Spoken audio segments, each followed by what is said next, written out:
Kwa nini umuonee mwenzako chuki? Kwa nini umhusudu mwenzako? Ni kwa sababu wewe huamini kwamba riziki kutoka kwa Allah subhanahu wa ta'ala.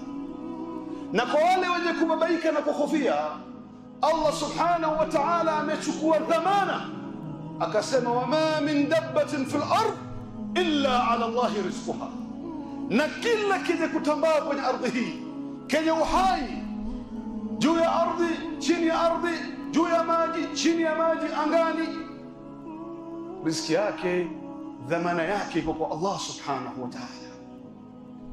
Na wewe mwanadamu, nikurudishe kidogo.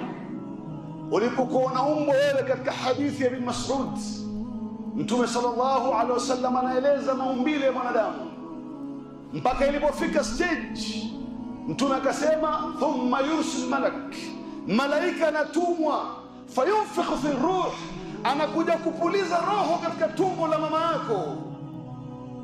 Kisha ule malaika yu'maru bi arba kalimat, anaamrishwa na mambo manne: biqatbi rizqihi wa ajalihi wa amalihi wa sa'idun au shaqi.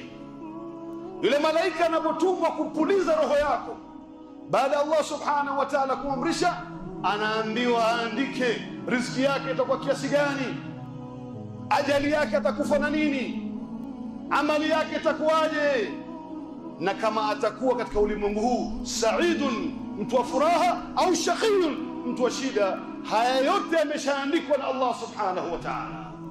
Walima takhafu, ni kipi kinachokutisha wewe mpaka unakwenda katika njia za haramu?